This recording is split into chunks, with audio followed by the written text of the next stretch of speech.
Ya, Assalamualaikum warahmatullahi wabarakatuh. Selamat malam, teman-teman dan prof sekalian. Kami dari kelompok 7 akan membawakan presentasi yang berjudul Failure Analysis of a Housing Gas Separator. Anggotanya sendiri ada Muhammad Rafa Atollah, ada boleh di back-back, ada Rafa Atollah, ada Ruli Rizky, ada Sakil, saya sendiri, dan ada Alvin. Oke, next. Oke, masuk ke apa itu FMEA. FMEA atau Failure Mode and Effect Analysis dilakukan secara bertahap sesuai dengan studi kasus. Pertama dilakukan visual examination, lalu dilanjutkan dengan laboratory test seperti chemical composition test, hardness test, tensile test, metallography examination, dan fructography examination.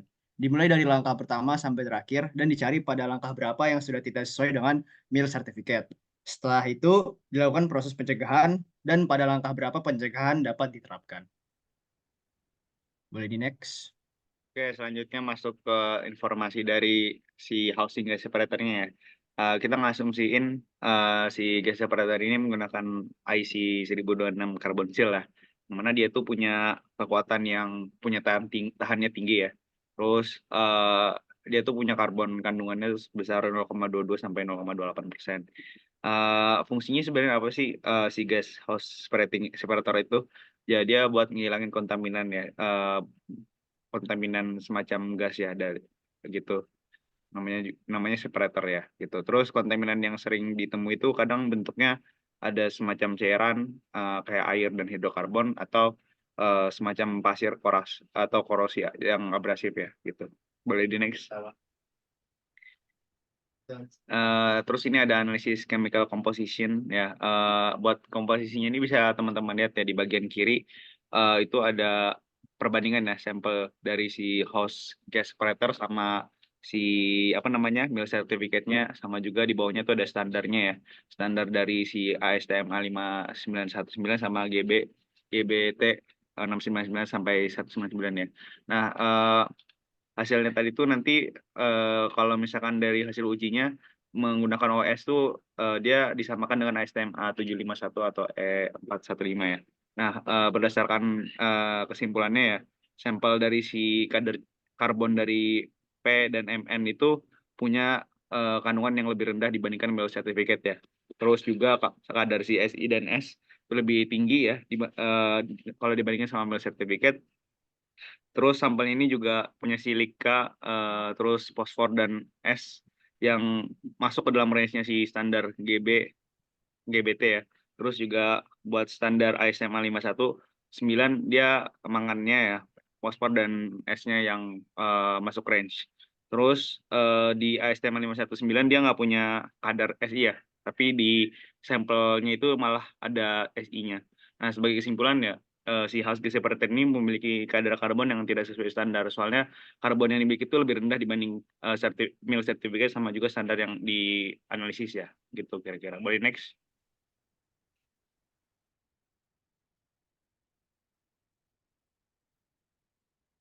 Oke, selanjutnya itu ada analisis dari visual inspection. Dari gambaran pertama kita bisa melihat bagaimana posisi dari failure yang terjadi pada pipa gas separatornya.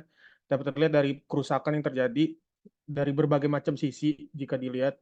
Ada posisi 1 sampai 4. Untuk selanjutnya itu terdapat gambar yang menunjukkan bahwa dari pipa gas separator ini mengalami korosi.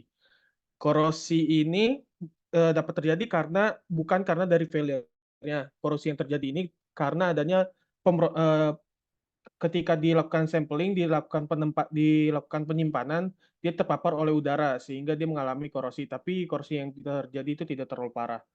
Untuk balik gambar yang pertama, dari gambar pertama ini dapat terlihat ada groove yang terjadi pada failure. Groove ini menandakan bahwa adanya itu kayak semacam partikel padat yang merusak dari pipa sendiri yang menyebabkan failure, yang lama-lama mengalami pengeroposan pada bagian luar pipa. Boleh next.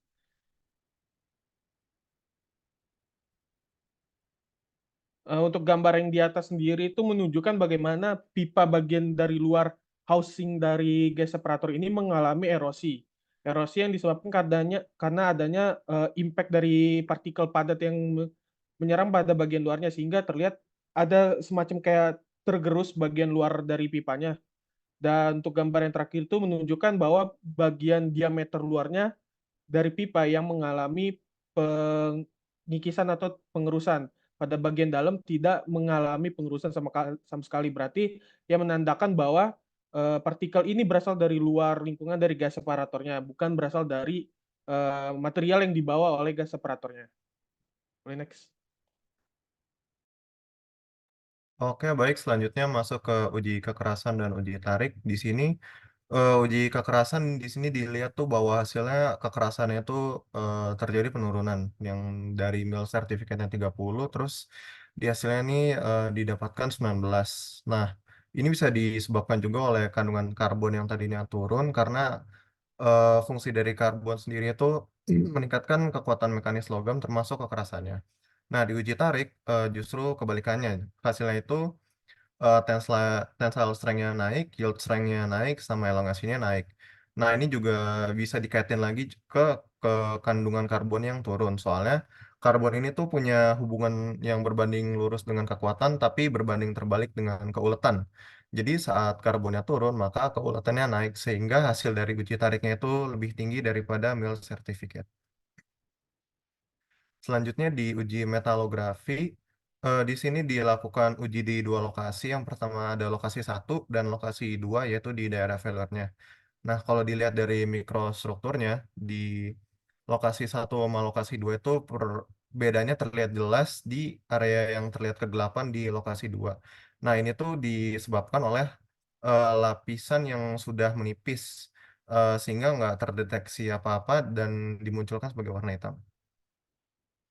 Berikutnya ada di uji fraktografi. Di sini dilakukan pemotongan pada sampel, lalu dianalisis pada 3 titik yang berbeda. Nah, dari ketiga titik ini terjadi perubahan unsur yang bervariasi. Nah, daerah yang paling dekat sama failure-nya ini punya unsur karbon yang paling rendah, yaitu 9,5% dibanding dengan kedua daerah lainnya. Selanjutnya masuk ke tindakan pencegahan. Jadi berdasarkan metode analisis yang telah digunakan, menggunakan metode FMEA, masalah ditemukan pertama kalinya ini pada prosedur analisis kimia. Dari analisis kimia ini menunjukkan bahwa kadar karbon pada sampel berada di bawah kadar karbon pada sertifikat mil.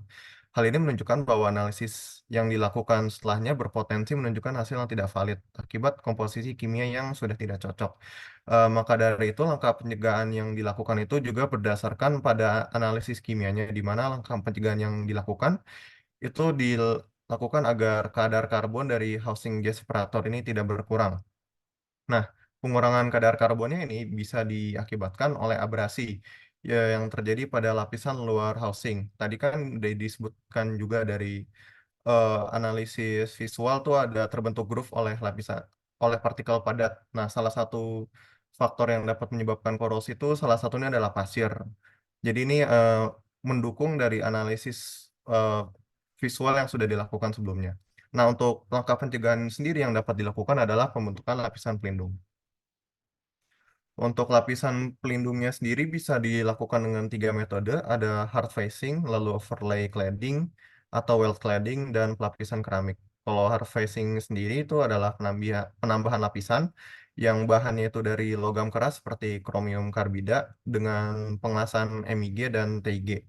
Nah, lapisan yang dihasilkan ini kekerasannya tinggi, adhesinya juga tinggi, dan ketebalannya itu lebih tinggi dibandingkan pelapisan keramik. Nah, yang kedua itu ada weld overlay.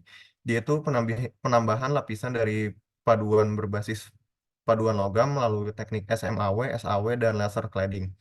Lapisan yang dihasilkan ini sifatnya tahan korosi, adhesinya baik, serta tapi ketebalannya itu di bawah lapisan hard facing. Yang ketiga ada metode pelapisan keramik. Ini itu penambahan lapisan dari material keramik, contohnya oksida keramik, karbida, nitrida, melalui teknik thermal spraying, plasma spraying, HVOV, atau detonation gun spraying. Lapisan yang dihasilkan ini punya ketahanan erosi dan abrasi yang sangat tinggi.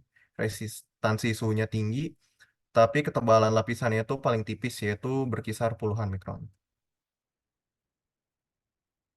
Mungkin sekian presentasi yang ingin kami sampaikan. Atas kurang lebihnya mohon maaf. Wassalamualaikum warahmatullahi wabarakatuh.